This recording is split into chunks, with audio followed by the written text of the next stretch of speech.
America's mass immigration crisis hit Springfield, Ohio, with alleged claims of Haitian migrants and missing cats. What is happening with U.S. immigration policy, and how should Christians think about this? Here's the point.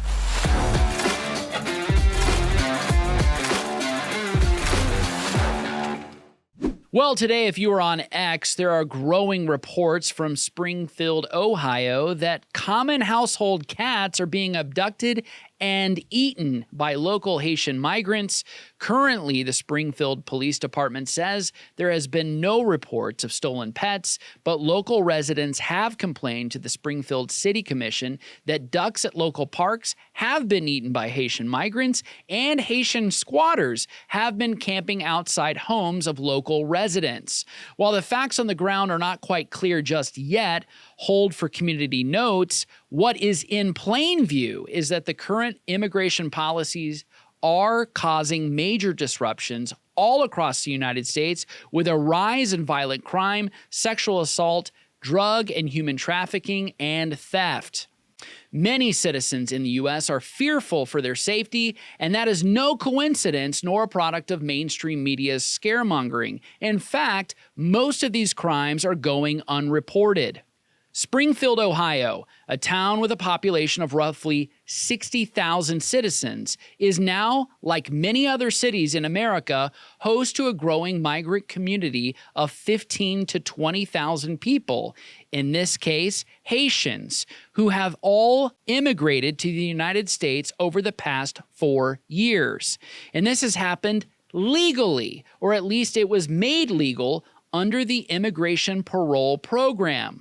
Like many other federal programs implemented since 2021 to grant temporary amnesty to migrants, this parole program is run by the Department of Homeland Security and the U.S. Citizen and Immigration Service. It was designed to temporarily allow Cubans, Haitians, Nicaraguans, and Venezuelans to enter the country if they apply for admission but lack any sufficient legal basis to be in the United States. In other words, this program grants parole without legal merit. Now, just to be clear, this isn't a policy that was voted on by Congress, nor enacted at any state level. It is entirely at the discretion of the Department of Homeland Security, currently headed by Secretary Mayorkas. And according to this immigration parole program, up to 30,000 migrants can be granted access to the United States per month. That's up to 360,000 migrants per year. According to the U.S. Census Bureau, in May of 2020, roughly 76% of all incorporated cities in the United States of America have fewer than 5,000 citizens living in them, and fewer than 4% of all American cities have a population of more than 50,000 people.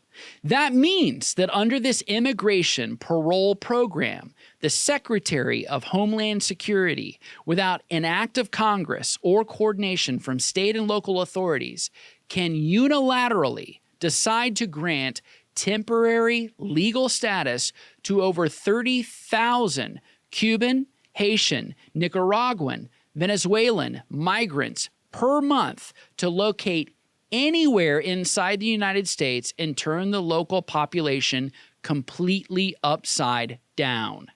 A population of that size, no matter what the country of origin is, could have a permanent and devastating effect on any major city across America, let alone most towns with populations of less than 5,000 people. And lest we forget, this program has next to no demands or expectations for naturalization towards lawful citizenship or an oath of allegiance to our Constitution, our common language, our customs, our laws, or our shared history and values.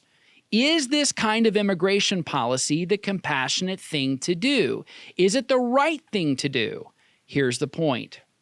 Right now, the U.S. Customs and Border Protection estimates that roughly 8.5 million illegal immigrants have come across the southern border since 2021, and that's a low ball estimate.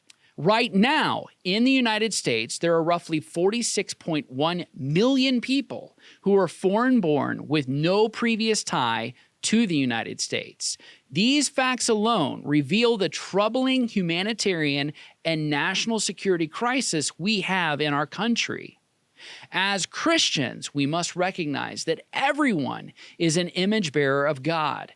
Every unborn baby in the womb, every mother and child we stop for at a crosswalk, every murderer on death row, and yes, every migrant applying for refugee status to enter the United States. They are all made in God's image.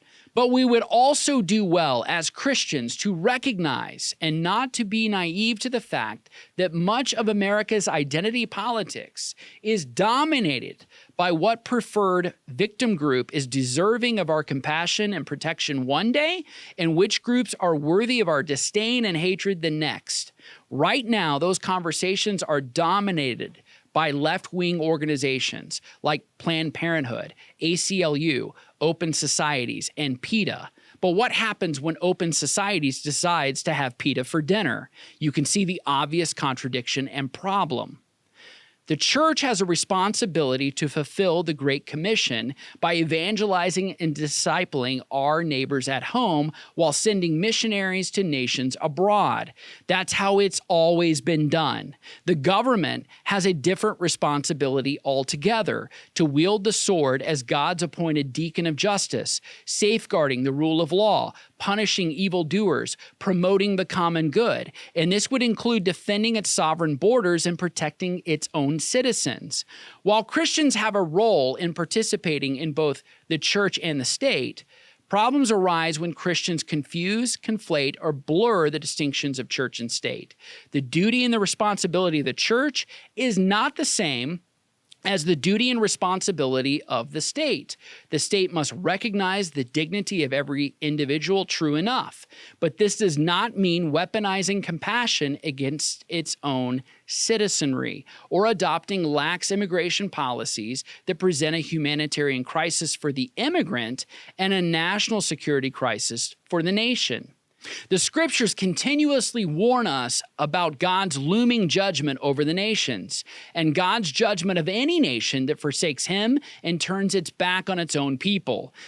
A nation that you have not known shall eat up the fruit of your ground and of all your labors, and you shall be only oppressed and crushed continually, so that you are driven mad by the sights that your eyes see. Deuteronomy 28:33-34.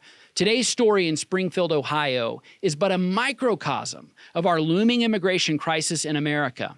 And while some may find a fancy feast at the expense of poor immigration policy, we as Christians should all agree that open borders and mass immigration are a recipe for disaster.